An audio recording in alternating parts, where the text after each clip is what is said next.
When people hear the word harem, they imagine luxury, beauty, and desire. Silk curtains, gold jewelry, perfumed rooms inside royal palaces. But behind the palace walls, harems were places of power, manipulation, and survival. This is not a fantasy. This is history. What a harem really was. The harem was often described as the private world of a king. But in reality, it was a carefully controlled institution designed to serve political, personal, and military power. Yes, harems existed to satisfy the king's desires, but they were not limited to the king alone.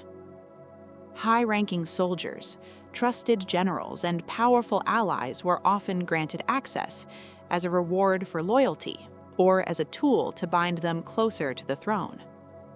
In many empires, the harem was not romance, it was currency, training and discipline of women. Women brought into harems were rarely free. Most were taken through conquest, tribute, or political exchange. Once inside, they were trained. They were taught discipline, how to speak, how to walk, how to remain silent. Many learned skills, dancing, singing, poetry, etiquette, and how to please powerful men. These skills were not gifts, they were tools for survival inside a system where choice barely existed. Harem protection system. The harem was heavily guarded, but not by ordinary men. Its protectors were often men who were deliberately removed from normal sexual life, chosen because they were seen as non-threatening to royal bloodlines. Their duty was absolute loyalty, no emotion, no attachment. The irony is brutal. A place built on desire was guarded by men denied it. Harem politics. Inside the harem, power was not equal.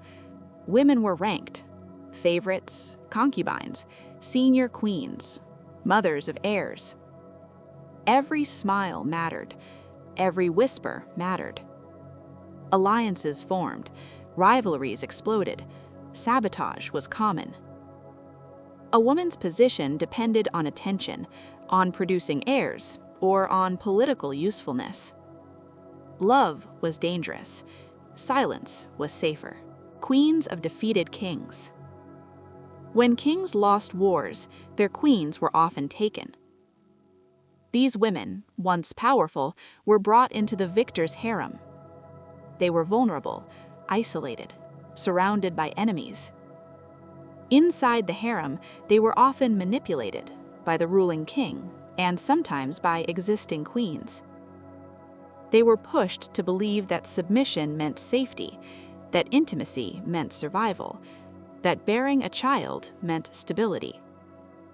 Security came at a terrible cost. Children of the harem. Through manipulation or force, children were born inside the harem system. These children were not raised freely. As they grew, they were assigned roles.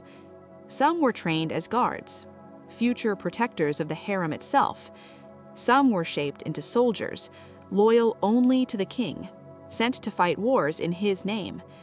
Their lives were decided before they could choose. A harem did not just serve the present, it manufactured the future. Women's status and reality. A few women rose to power. Most did not. Their status depended on proximity to authority, not freedom. Even the most influential woman was still trapped inside the system. The harem was not protection, it was containment. So, when history romanticizes harems, remember this. Behind the luxury were lives shaped by control. Behind the beauty were strategies of survival. The harem was not a place of fantasy, it was a machine of power. And its echoes still remind us how easily desire can be used as a weapon. Hey everyone! If you enjoyed this video, make sure to subscribe to my channel. Think with Lila. Share it with anyone you think would love it, and don't forget to drop a comment with ideas for my next video, and follow me on Instagram.